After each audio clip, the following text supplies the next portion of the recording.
एक बार फिर अमेरिकी राष्ट्रपति ट्रंप युद्ध पर लौट आए हैं। एक बार फिर से अमेरिकी राष्ट्रपति ट्रंप ने ईरान पर विध्वंसक हमले की सबसे बड़ी चेतावनी दी है। कारण है ईरान की तरफ से अमेरिका को भेजा गया शांति प्रस्ताव। ट्रंप ने दूसरी बार ईरान के शांति प्रस्ताव को ठुकरा दिया। ऐलान कर दिया कि ईरान का परमाणु प्रोग्राम हमें स्वीकार नहीं। जब तक ईरान अपना एनरिच्ड यूरेनियम छोड़ने को तैयार नहीं होगा तब तक कोई समझौता नहीं होगा। तो क्या ईरान को झुकाने के लिए अमेरिकी राष्ट्रपति ट्रंप एक बार फिर ईरान पर करेंगे भीषण विध्वंसक हमला?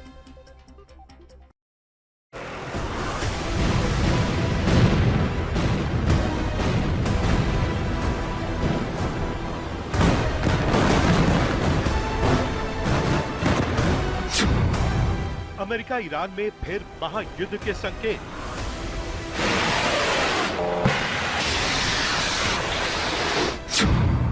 क्या ईरान पर किसी भी वक्त हमला करेंगे ट्रंप? ईरान की चेतावनी, हमला हुआ तो पलटवार। अमेरिका और ईरान की सेना आमने सामने। लौट के ट्रंप ईरान के साथ युद्ध पर आएंगे। After the strike, is the ceasefire with Iran still on? Yeah, it is. They trifled with us today. We blew them away.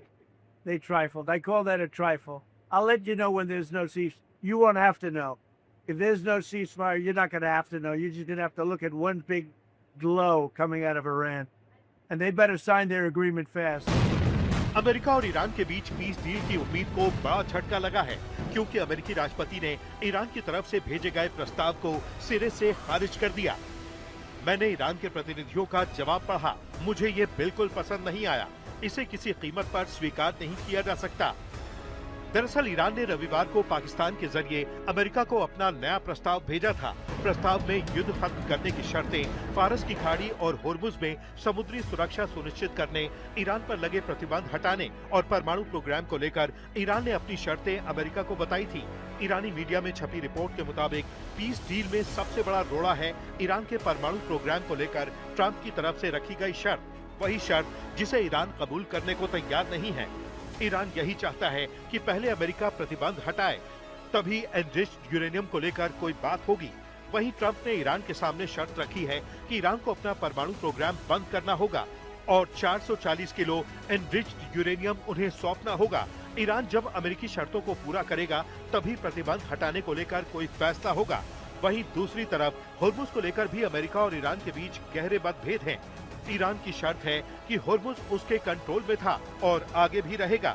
यही नहीं, अमेरिकी नेवी को ईरानी बंदरगाहों की नाकेबंदी हटानी होगी। कुछ इसी तरह ईरान अपने बैलिस्टिक मिसाइल प्रोग्राम को लेकर भी अमेरिका के आगे झुकने को तैयार नहीं है। ईरान मानता है कि उसका मिसाइल प्रोग्राम ईरान की सुरक्षा का मामला है, लिहाजा उससे कोई समझौता नहीं होगा। जबकि अमेरिका और इजराइल चाहते हैं कि ईरान अपने परमाणु प्रोग्राम के साथ साथ बैलिस्टिक मिसाइल प्रोग्राम को बंद करे। We're in a war because I think you would agree we cannot let lunatics have a nuclear weapon. Do you agree? You know, the leaders are gone. The first set is gone. The second set is gone. Khomeini was gone. And they were pretty evil people.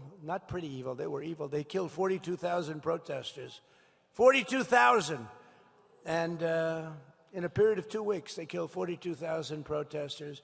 But we had to get this done, and we're really doing well. And they're getting decimated. They have no Navy. They have no Air Force.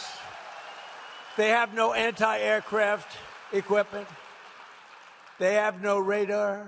They have no leaders. Their leaders are all gone. We have to make sure that they don't have a nuclear weapon. We stopped them with the B-2 bombers. If we didn't do that, we would have had a nuclear weapon. Israel would have been blown to pieces. The Middle East would have been blown to pieces. I think Europe would have been blown to pieces. Reports के मुताबिक Iran अपने परमाणु programme और enriched uranium पर समझौता करने को तैयार नहीं है। ईरान का कहना है कि उनका प्रस्ताव व्यवहारिक है और अब फैसला अमेरिका को करना है। अगर अमेरिका उनके प्रस्ताव को स्वीकार करने के बजाय युद्ध को चुनता है तो ईरानी सेना भी अमेरिकी हमले का मुंहतोड़ जवाब देने के लिए तैयार है। अमेरिका को ईरान की तरफ से भेजा गया नया प्रस्ताव उचित और उदार है, जबकि वॉशिंगटन ने इसे अस्वीकार्य बताकर खारिज कर दिया था। हम दादागिरी करने वाले नहीं हैं, हम दादागिरी करने वालों के खिलाफ खड़े हैं। ईरान की मांगों में युद्ध खत्म करना, अमेरिकी प्रतिबंध को हटाना और ईरान की जब्त की गई संपत्तियों को जारी करना शामिल है। और तो और हमने ईरानी जनता के खिलाफ कार्रवाई करने वालों से हिसाब बराबर नहीं किया है। अगर हमारे सशस्त्र बलों को कोई अवसर दिया जाता है तो निश्चित रूप से इसका सर्वोत्तम उपयोग किया जाएगा। ईरान ने इशारे में इजराइल पर हमले की चेतावनी दी है। ईरान मानता है कि 28 फरवरी को अमेरिका और इजराइल ने मिलकर हमला किया था, लेकिन अभी ईरान पर हमले की कीमत इजराइल ने नहीं चुकाई है। दरअसल ये इजरायली प्रधानमंत्री बेंजामिन नेतन्याहू की उस टिप्पणी का जवाब है जिसमें उन्होंने कहा था कि ईरान के साथ युद्ध अभी खत्म नहीं हुआ है।